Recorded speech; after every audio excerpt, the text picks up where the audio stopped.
I'm meteorologist Monica Woods, and we are tracking an unseasonably mild end to our work and school week. Our regional headlines include for the coast, sunny skies continuing, warm fall temperatures for the valley, more fall color for the foothills, which is quickly starting to migrate down the hill into the valley, and mild temperatures for the most part in the Sierra. Now we're seeing above average temperatures continue into the end of the work week, which of course is Halloween, and then into the weekend where we get an extra hour of this gorgeous weather because we fall back.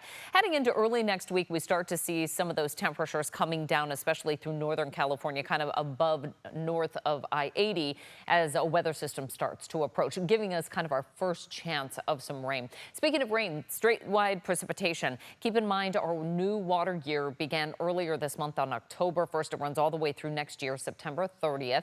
And we're off to a decent start. We haven't had a huge whopper of a storm come through yet, but in terms of our precipitation departure from normal, most of us are slightly above average, and we start to see more and more of those weather systems impacting California deeper into the season, say December, January, and February, where we get our biggest precipitation totals statistically.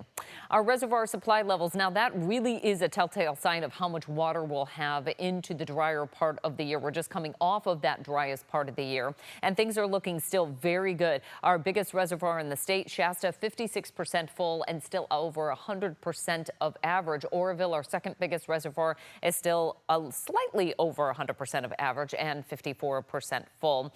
Heading into the Central Sierra, things also equally as good, anywhere from about 50 to 75% full and over 100% of average. Some of these reservoirs, by the way, are starting to use something new to calculate how much water they can keep in and how much they have to let out. That's called forecast-informed reservoir operations. More and more of these reservoirs are starting to dig into better forecasting models to help know how much to keep in and how much to let out based on the risk of flood downstream.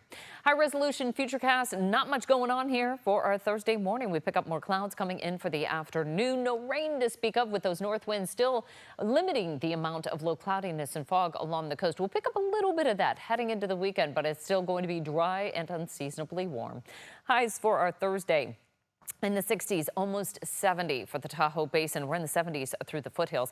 As we move our way southward here through the Central Sierra, Yosemite up to 72. We've seen snow in the higher elevations, and some of that still kind of holding on with those overnight lows in the 30s and 40s, but not much snow to talk about here in the short-term forecast. We're near 80 through parts of the central San Joaquin Valley, and for the Central Coast, also limited low cloudiness and fog.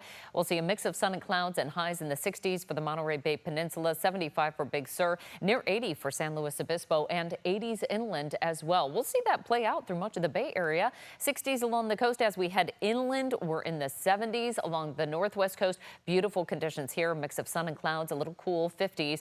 By the time we get to the northern part of the valley, we're in the 70s, and we'll see that in the capital region with overnight lows quite crisp. But we're in the upper 40s to right around 50. Not much in the way of precipitation here all the way through our 5-day forecast, but we will start to see some of that cooler weather come into play by the time we get to Monday. Of course, we've got Election Day here on Tuesday for California. A high of 73. Next chance for rain coming in on Wednesday.